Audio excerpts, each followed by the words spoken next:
جن میں جرت اود کر آ سکتی ہے، یا مجھے کوئی پاگل دیوانہ نہ سمجھ رہے ہوں؟ یوں مجھے متذبذب اور متردد دیکھ کے یہ میرے بارے میں اپنی رائے نہ بدل دیں۔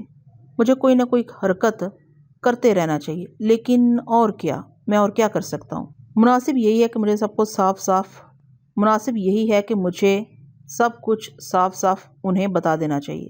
سب پر ایک عالم ہجان و اضطراب طاری ہے۔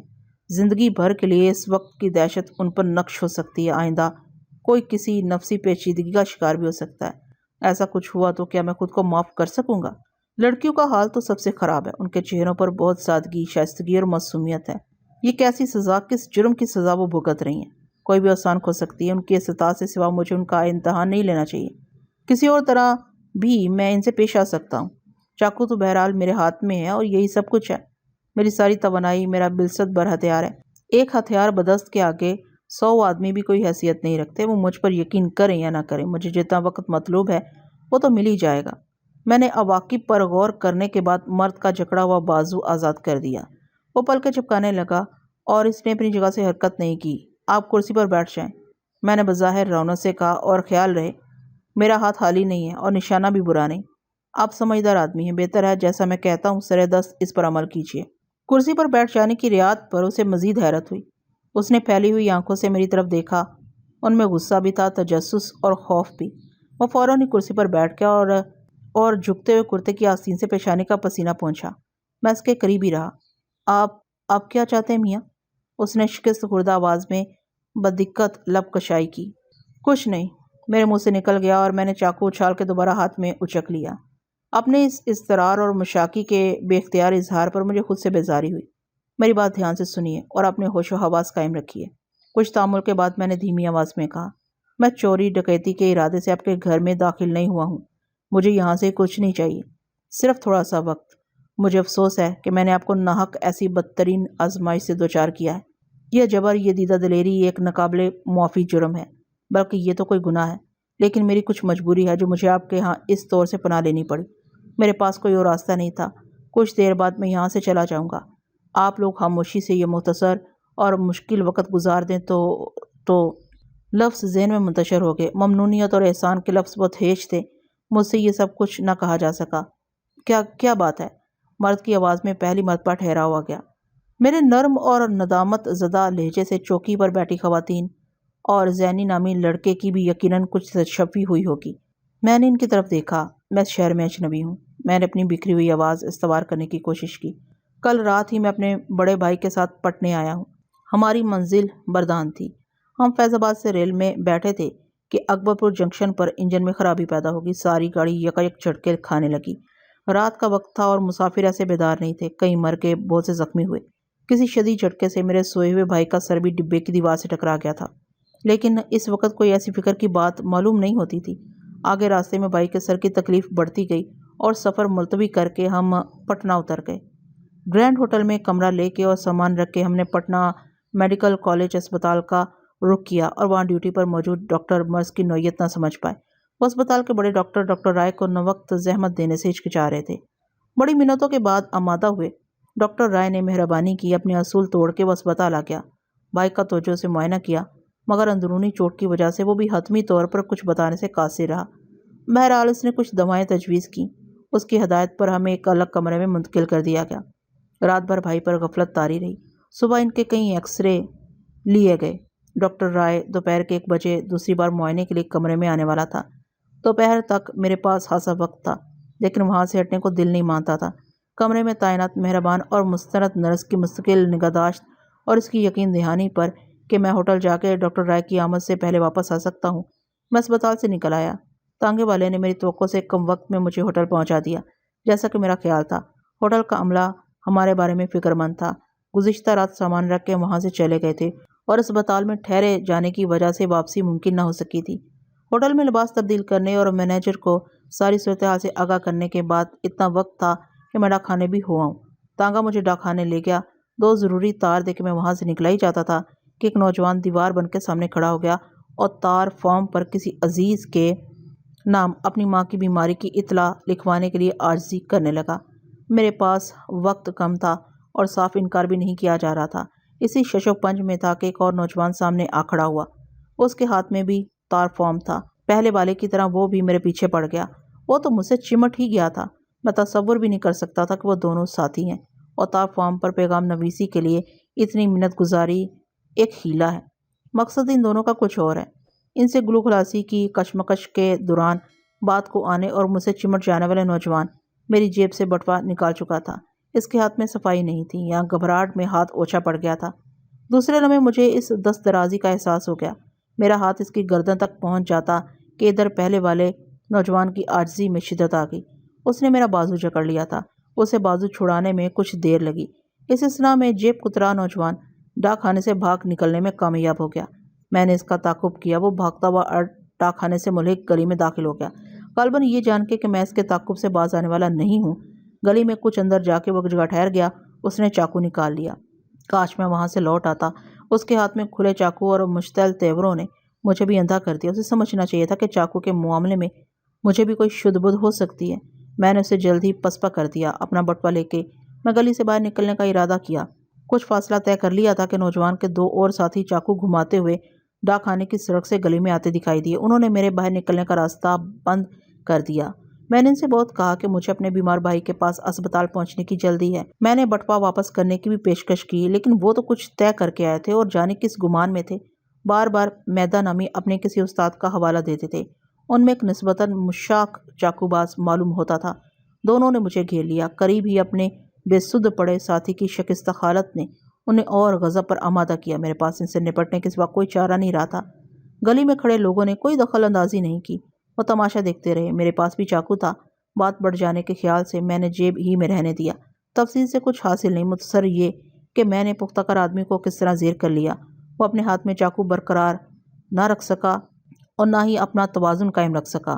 اس غیر متوقع صورت سے اس کا نوجوان نو آموز ساتھی بے قابو ہو گیا اور چاقو کھولے کسی پاگل کی طرح مجھ پر حملہ آور ہوا۔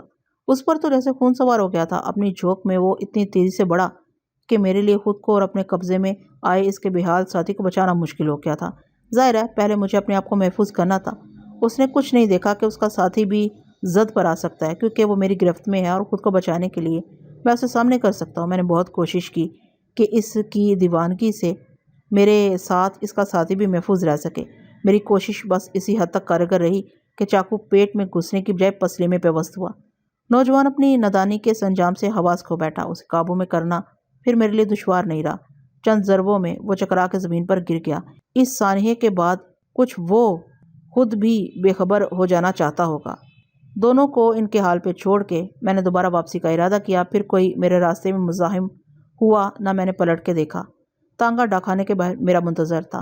15-20 منٹ کا فاصلہ تانگے نے طے کیا ہوگا کہ پولیس کی سیٹیاں سنائی دی۔ لوگوں نے مجھے تانگے میں بیٹھتے ہوئے دیکھ لیا تھا۔ انہوں نے تانگے کی سمت بھی اشارہ کیا ہوگا۔ کوئی اور وقت ہوتا اور کوئی اور جگہ ہوتی تو میں خود کو پولیس کے حوالے کر دیتا، لیکن پولیس کے طریقہ کار کا مجھے تھوڑا بہت علم ہے۔ وہ ایسے میری رودات سن کے اور میرا بیان لے کے مجھے واپس جانے نہیں دیتے۔ ان کے نرغے میں آ جانے کے بعد میں وقت پر کسی طرح اسپتال نہیں پہنچ سکتا تھا۔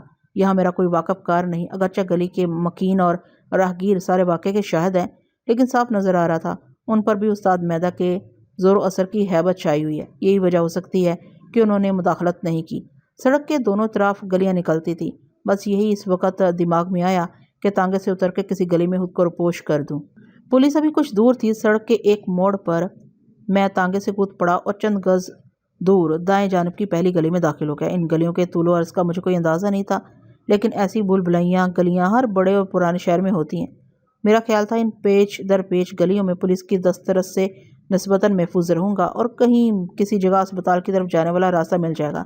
میں گلی سے دوسری سے تیسری میں بھٹکتا رہا اور آپ کے گھر کے قریب مسجد اور باغیچے تک چلا آیا۔ میں نے باغیچہ تقریباً عبور کر لیا تھا کہ دوسری جانب سے سائیکلوں پر سوار پولیس اور لوگوں کا شور مچاتا ہجوم دکھائی دیا۔ میرے اور ان کے درمیان باغیچے کا فاصلہ اور باغیچے کے درختوں اور جنگلے پر چڑھی بیلوں کا چھدرا پردہ حائل تھا۔ ان کی نظروں سے بچتا بچاتا باغیچے سے پیوستہ چوڑی سڑک عبور کر کے میں آپ کے گھر والی گلی میں آ گیا۔ گلی سیدھ میں ہے، آگے جانے میں دکھائی دیے جانے کا اندیشہ تھا۔ ناچار میں نے گلی کے نکڑ پر اس پہلے مکان آپ کے مکان پر دستک دے دی۔ میرا گلا بری طرح خشک ہو رہا تھا۔ میں نے ان سے کچھ نہیں چھپایا تھا، باقی ان پر تھا کہ وہ کیا اخذ کریں۔ شاید یہی کچھ جاننے کی غیر شعوری جستجو میں نے ٹھہر کے چوکی پر بیٹھی خواتین اور لڑکے زینی کو ایک نگاہ دیکھا۔ وہ سب میری طرف متوجہ تھے۔ مجھ سے نگاہیں ملی تو وہ اپنی اپنی جگہوں پر ڈگمگا سے گئے۔ لڑکیوں نے مسربانہ سر جھکا لیے اور دوپٹے سروں پر اور کھینچ لیے۔ اب وہ باہم ایسی سکڑی سمٹی ہوئی نہیں تھی۔ زینی کی آنکھیں بھی حیرتی انداز میں کھلی ہوئی تھی، اس کا جسم بھی تنا ہوا تھا۔ میرے مخاطب کرسی پر بیٹھے گھر کے نگران مرد کے چہرے پر چھائی زردی کے بجائے سرخی واپس آ گئی تھی۔ چند لمحوں کی خاموشی کے بعد میں نے جکڑی ہوئی آواز میں کہا، یہ گھر نہ ہوتا تو کوئی اور گھر ہوتا اور کچھ اور لوگ ہوتے۔ میرے پاس انتخاب کا وقت نہیں تھا، میرے لیے ہر جگہ ایک جیسی تھی۔ مجھے تو ایک پناہ گاہ چاہیے تھی۔ دوسرا کوئی گھر ہوتا تو وہاں بھی مجھے کچھ اسی ناروا نازیبا سلوک کا مرتکب ہونا پڑتا۔ میں آپ کو بتاؤں، یہ میرے لیے اتنا ہی جبر ہے جتنا آپ کے لیے۔ میں نے دوبارہ معافی چاہی۔ میری وجہ سے پردہ نشین خواتین کی بے پردگی ہوئی۔ آپ لوگ کھانے میں مصروف تھے اور کھانے کے بعد جانے آپ کے کیا معاملات ہوں، میں نے آ کے سب درم برم کر دیا۔ اطمینان رکھیے، کچھ دیر میں یہاں سے چلے جانا ہے۔ امکان یہی ہے پولیس اس علاقے سے ناکام ہو کے کسی اور طرف نکل گئی ہوگی۔ مجھے بہرحال پولیس کے ہاتھ نہیں آنا، اسپتال پہنچنا ہے۔ ڈاکٹر کے بارے میں نرس نے بتایا تھا، وہ وقت کا بڑا پابند ہے، وہ آ کے کب کا چلا گیا ہوگا۔ کمرے میں میری ناموجودگی پر اس نے جانے کیا سمجھا ہو۔ گزشتہ رات میں نے اس سے بڑی حجت کی تھی، سارا اسپتال سر پہ اٹھا لیا تھا۔ وہی شخص جو کل رات اور آج صبح اپنے مریض کے لیے اتنا بے قرار تھا، وہی شخص۔ میری آواز بھر آ گئی۔ ڈاکٹر کیا کہتا ہوگا، اور معلوم نہیں ان کا بٹھل بھائی کا کیا حال ہو۔ ساری غلطی میری ہے۔ میں نرس کے کہنے میں آ کے اسپتال سے نکلتا نہ یہ سب کچھ پیش آتا۔ اب تو وقت گزر ہی چکا ہے۔ بہت دیر بعد کرسی پر بیٹھے مرد نے زبان کھولی، مناسب سمجھے تو آپ بھی بیٹھ جائیں میاں۔ مجھے اپنے کانوں پر شبہ ہوا، مگر یہ اسی کی آواز تھی، نرم اور مشفقانہ۔ مجھے ٹھنڈی ہوا کے کسی جھونکے کا احساس ہوا، یعنی میری صراحتیں رائگاں نہیں گئیں۔ مبہم اور موہوم صحیح، مگر مجھے توقع تھی ان کا جواب یہی ہونا چاہیے۔ اپنا احوال سنا کے میری گرہ باری کسی قدر کم ہوئی تھی۔ اب مجھے اپنی گرہیں کچھ اور کھلتی محسوس ہوئیں۔ تاہم اسی لمحے کوئی تند و تپیدہ لہر میرے وجود میں در آئی کہ یہ تو میں جانتا ہوں، میرا سچ کسی سچ کے طور پر کارگر ہونا چاہیے، مگر یہ تو اس پر منحصر ہے کہ اپنے گھر میں میری غاصبانہ آمد اور میرے شروع کے شفقانہ رویے سے یہ کتنا متنفر ہو چکا ہے۔ سچ کے پودے کی تخم ریزی کے لیے بھی نرم و نم زمین چاہیے، اور شاید کچھ ایسا ہے کہ آدمی سچ پر اتنا قادر نہیں جتنا جھوٹ پر ہے۔ سچ بہت نایاب ہے، اس کی دستیابی پر مشکل سے یقین آتا ہے، اور سماعت آلودہ ہو تو سچ بھی دھندلا جاتا ہے، نہ رسا رہتا اور نہ معتبر ٹھہرتا ہے۔ اس نے کسی اور تاثر میری بابت، کسی منفی تاثر میں سب کچھ سنا ہے جو میں نے کہا ہے، تو زہر کی طرح اس کے کانوں میں صلاحیت ہونا چاہیے۔ مجھے صلاح دینے کا ہر جواز اس کے پاس ہے۔ آدمی تو آدمی ہوتا ہے، اس کے سینے میں جتنی تیزی سے آگ بھڑکتی ہے اتنی تیزی سے بجھتی نہیں۔ مجھے اس کی افتاد طبع اور شخصی پیچیدگیوں کا کچھ علم نہیں تھا۔ آدمی چہرے مہرے، قامت اور رنگ میں کتنے ہی متشابہ ہوں، ان کے باطنی حصائل بہت جدا جدا ہوتے ہیں۔ سو لمحے بھر کی بدگمانی نے مجھے منتشر کیے رکھا کہ اس کی خوش خلقی میں بدخوئی کا کوئی پہلو تو مضمر نہیں۔ میں نے کچٹتی نظر سے ہر زاویہ اس کا جائزہ لینے کی کوشش کی۔ اس کی حالت اب پہلے جیسی نہیں تھی، وہ اب خاصا پر اعتماد لگ رہا تھا۔ اس اعتماد کا سبب بھی میں تھا۔ کرسی پر بیٹھ جانے کی اس کی خواہش کی تعمیل میں مجھے ایک ذرا تردد ہوا تھا، اور میں نے خود کو سرزنش کی کہ میرا اعتماد کیوں متزلزل ہے۔ یوں بھی مجھے کتنی دیر یہاں ٹھہرنا ہے، اور ہتھیار تو اب بھی میری تحویل میں ہے۔ میں اس کے پہلو کی کرسی پر بیٹھ کے اور مجھے چاقو کھلا رکھنا بھی ناگوار گزرا۔ میں نے اسے بند کر کے جیب میں ڈال لیا۔ اس نے جھجری سی لی اور گہری سانس بھر کے کرسی کے سرہانے سے سر ٹکا دیا۔ یقیناً اتنی کشاکش کے بعد دل و دماغ کی یکجائی کے لیے اسے کچھ مہلت درکار ہوگی۔ چند ثانیے اس کی یہی کیفیت رہی، پھر چونک کے بولا، آپ نے شروع ہی میں یہ سارا کچھ بتا دیا ہوتا تو شاید۔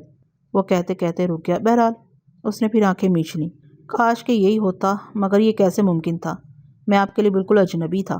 اتنی جلدی نہ میں اپنا مدعا بیان کر سکتا تھا، نہ آپ کو یقین آ سکتا تھا۔ پولیس بہت قریب، بس یہی ایک صورت مجھے سجھائی دی۔ غالباً پولیس اس طرف نہیں آئی، ورنہ سڑک کا شور یہاں ضرور سنائی دیتا۔ یا تو وہ لوٹ گئی یا کسی اور طرف جا نکلی۔ اس نے الجھے ہوئے لہجے میں کیا سرائی کی۔ میں خاموش رہا۔ اسے جیسے کچھ یاد آیا۔ مجھے اکبر علی خاں کہتے ہیں، اس نے متانت سے کہا۔ میں ایک وکیل ہوں، لیکن اب وکالت نہیں کرتا، لاء کالج میں پڑھاتا ہوں۔ میرا نام بابر زماں ہے۔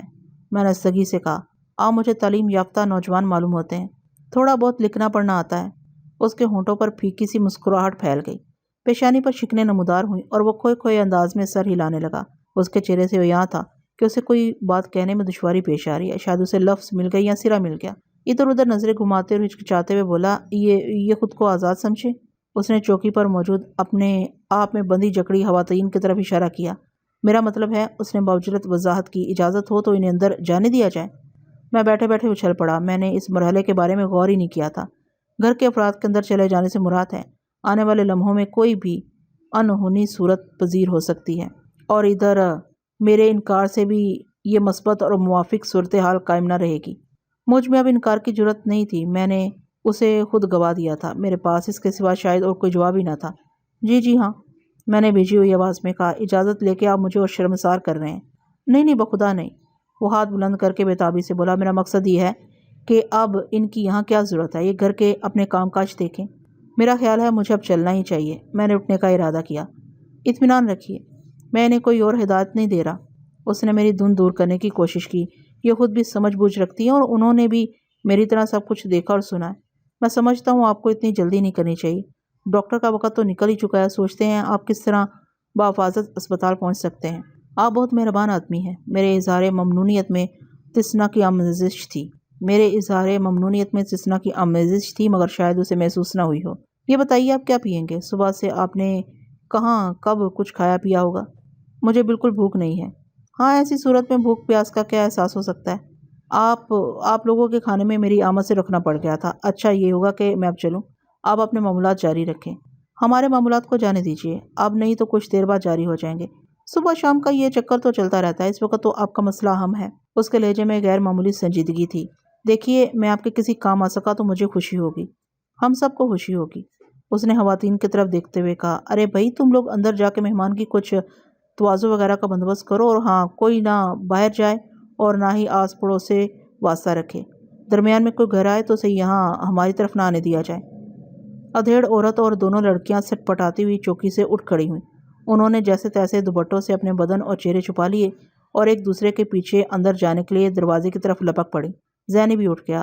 اکبر علی خان نے اسے روک لیا اور حکمیہ انداز میں کہا، ذرا باہر جا کے دیکھو، ادھر کہیں آس پاس پولیس تو نہیں ہے، اور وہاں کسی سے کچھ پوچھو گے نہ باہر کسی سے بات کرو گے، اور جلدی واپس آنا، سمجھے؟ زینی تیزی سے باہر چلا گیا۔ کمرے میں ہم دونوں رہ گئے۔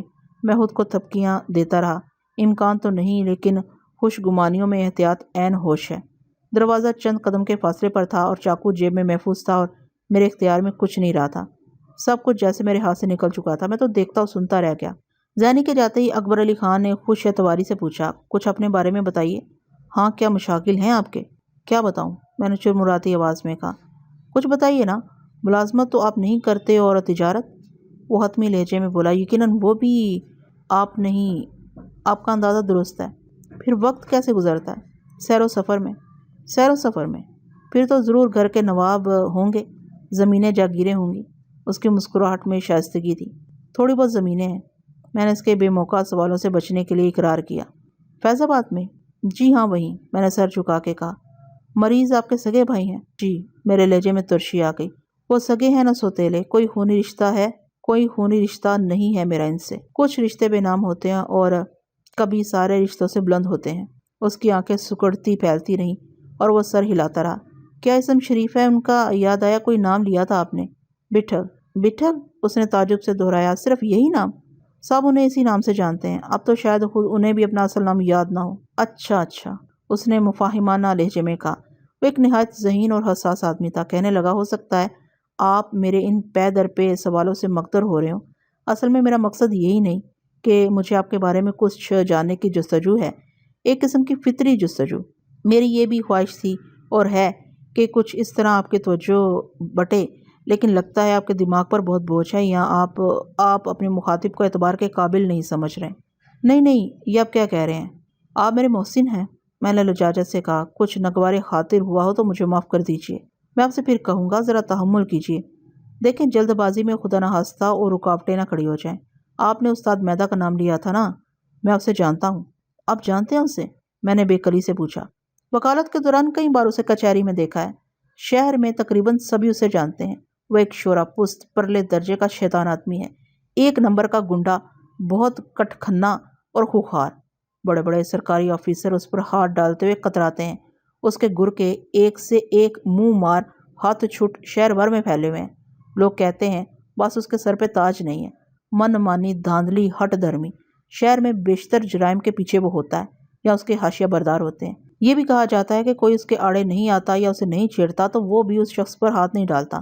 گویا یا تو اس سے کوئی سروکار نہ رکھیے یا اس کے سائے میں آ جائیے، پھر عافیت ہے۔ شہر میں عزت آبرو سے زندگی گزارنے کی یہی ایک بہتر تدبیر ہے، اور لوگ عموماً اسی پر عمل پیرا ہیں۔ اور لطف یہ ہے کہ باستم ظریف اس سرکش کی تائید بھی خوب کرتے ہیں، کہتے ہیں شہر میں ہونے والے جرائم کہیں زیادہ ہوں۔ اگر استاد میدہ موجود نہ ہوا، مراد یہ ہے کہ شہر کا ایک طبقہ اسے اپنا محافظ بھی سمجھتا ہے۔ طرح طرح کے قصے کہانی اس کے بارے میں مشہور اور سنا ہے۔ اپنے دربار سے وابستہ لوگوں کا وہ بہت خیال رکھتا ہے، رکھنا بھی چاہیے، کہ یہی تو اس کے دست و بازو ہیں، انہی کی وجہ سے اس کی سرکار قائم ہے۔ ڈاک خانے کی گلی میں زخمی ہو جانے والا نوجوان میدہ کا آدمی تھا تو اکبر علی خان کے ماتھے پر لکیریں ابھر آئیں اور وہ کوئی شدید بات کہنے سے رک گیا۔ میں نے تلخی سے پوچھا، تو کچھ بھی ممکن ہے؟ وہ گھٹی ہوئی آواز میں بولا، یہ بتائیے، جس آدمی کے چاقو پیوست ہوا تھا اس کی حالت کیسی تھی؟ یقین سے کچھ نہیں کہا جا سکتا، زخم گہرا ہے اور جلد ہی مرہم پٹی نہ ہوئی اور خون زیادہ نکل گیا تو کچھ بھی ممکن ہے، یعنی وہ اپنی جان سے جا سکتا ہے۔ اکبر علی خان نے بے ربطی سے پوچھا، یہ بھی ممکن ہے؟ میں نے کسی جھجک کے بغیر کہا، اس کا چاقو بردار ساتھی کوئی اچھا چاقو باز نہیں تھا، اسی نو مشقی کی وجہ سے اس کا وار کاری بھی ہو سکتا ہے۔ اچھے چاقو باز ہاتھ کھینچ کے رکھتے ہیں، چاقو کو لگام دے کے، اور وہ تو میں نے آپ کو بتایا نا، وہ تو مجھے چاقو مارنا چاہتا تھا، لیکن کون گواہی دے گا؟ میں جانتا ہوں کوئی بھی نہیں دے گا، لیکن استاد میدہ کو تو اصل بات سے آگاہی ہونی چاہیے۔ گلی کے لوگ اسے سچ کیوں نہیں بتائیں گے؟ آپ کا یہ نکتہ اہمیت رکھتا ہے۔ اکبر علی خان نے چمکتی آنکھوں سے مجھے دیکھا اور کہنے لگا، استاد میدہ کو اپنے طور پر بھی واقعے کی نوعیت جاننے کی کوشش کرنی چاہیے، اور واقعی گلی کے لوگ اس سے سچ کیوں چھپائیں گے؟ گلی سے نکلے ہوئے مجھے دیر نہیں ہوئی تھی کہ پولیس نے میرا تعاقب شروع کر دیا تھا۔ اتنی جلدی استاد میدہ کو خبر نہیں ہونی چاہیے، یقیناً گلی کے لوگوں نے پولیس کی توجہ مبذول کرائی ہوگی، مگر اب خاصا وقت گزر گیا ہے، اتنی دیر میں استاد میدہ کو سب کچھ معلوم ہو جانا چاہیے، اور معلوم ہو جانے کے بعد اس کا رد عمل کیا ہوا ہوگا، کیا ہونا چاہیے؟ اکبر علی خان نے جیسے خود سے پوچھا۔ وہ اڈے کا کوئی مستند استاد ہے تو اپنے آدمیوں کی نادانی اور اچکے پن پر بہت برگشتہ ہوگا، اور جیسا کہ آپ بتاتے ہیں وہ کوئی خود سر، غلط اور طباً کمینہ آدمی ہے تو اسے کچھ بھی بعید نہیں، میں نے دو ٹوک انداز میں کہا۔ اسے شہر میں اپنی دھاک، اپنے بھرم کی فکر ہو سکتی ہے، وہ خاموش ہو جاتا ہے تو اس شرافت میں اس کی سبکی کا پہلو نکلتا ہے۔ شہر میں کوئی اجنبی اس کے 3 آدمیوں پر حاوی آ جائے، یہ حقیقت اس کا چین سکون غارت کر سکتی ہے۔ ایسے لوگ اتنے اصول پسند نہیں ہوتے، اسے آپ کی تلاش ہونی چاہیے، پولیس بھی اسی کا ساتھ دے گی، ظاہر ہے پولیس کے کتنے لوگ اوپر سے نیچے تک اس کے پروردہ ہوں گے۔ اکبر علی خان نے وکیلوں کی طرح نکتہ ترازی کی اور مایوسی سے بولا، استاد میدہ جیسے آدمی سے کسی بہتری کی توقع نہیں۔ آپ کیا کہنا چاہتے ہیں؟ میری آواز کی تپش اسے اپنے کانوں میں محسوس ہوئی ہوگی۔ میں امکانات کی بات کر رہا ہوں۔ پہلی بار اس کے لہجے میں برہمی سی شامل تھی۔ تو مجھے کیا کرنا چاہیے؟ میں نے سلگتی آواز میں پوچھا۔ میرے پاس کون سا راستہ ہے؟ میں استاد میدہ کے رحم و کرم پر رہوں اور ہاتھ پیر باندھے انتظار کرتا رہوں؟ مجبوری ہے، سامنے کوئی ایسا ویسا آدمی نہیں، پیشہ ور مجرم ہے۔ یہی دیکھنا ہے کہ سر دست کون سا راستہ آپ کے لیے مناسب ہے، اور اس کے لیے آپ کو صبر و ضبط کرنا پڑے گا۔ ذرا سی کوتاہی سنگین رخ اختیار کر سکتی ہے۔ اکبر علی خان کے نتھنے پھول گئے تھے اور ہونٹ پھڑک رہے تھے۔ آپ کہہ رہے تھے گلی میں بات کو آنے والے آدمیوں کو آپ نے بتایا تھا آپ ان سے الجھنا نہیں چاہتے کیونکہ آپ کا ایک عزیز اسپتال میں آپ کو جلدی ہے۔ آپ نے انہیں بٹوا واپس کرنے کی پیشکش بھی کی تھی، انہوں نے سنی انسنی کر دی۔ کیا آپ نے اسپتال کا نام بھی لیا تھا؟ نہیں، بالکل نہیں۔ یہ اچھا ہوا، لیکن وہ شہر کے ہر ہسپتال میں آپ کو تلاش کریں گے اور ان کے لیے یہ کام مشکل نہیں۔ میدہ کے پاس بدماشوں کی ایک فوج ہے، انہی اندیشوں کی وجہ سے مجھے یہاں آپ کے گھر میں پناہ لینی پڑی، اور آپ سب کو اس نے مجھے بات پوری کرنے نہیں دی۔ ہماری بات جانے دیجیے، جو وقت گزر گیا گزر گیا، اس پر گفتگو کا موقع بعد کو بھی آ سکتا ہے، بعد میں ذکر کریں گے اس کا۔ اس نے ایک آہ سی بھری اور مدھم آواز میں بولا، اور خدشے تو ابھی موجود ہے جناب، مجھے بہرحال اسپتال پہنچنا اور جلد سے جلد۔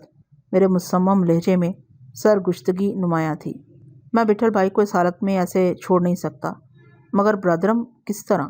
کسی بھی صورت؟ وہی تو میں آپ سے پوچھ رہا ہوں۔ میں نکل کے دیکھتا ہوں، اور راستے میں ان لوگوں سے مڈ بھیڑ ہو گئی۔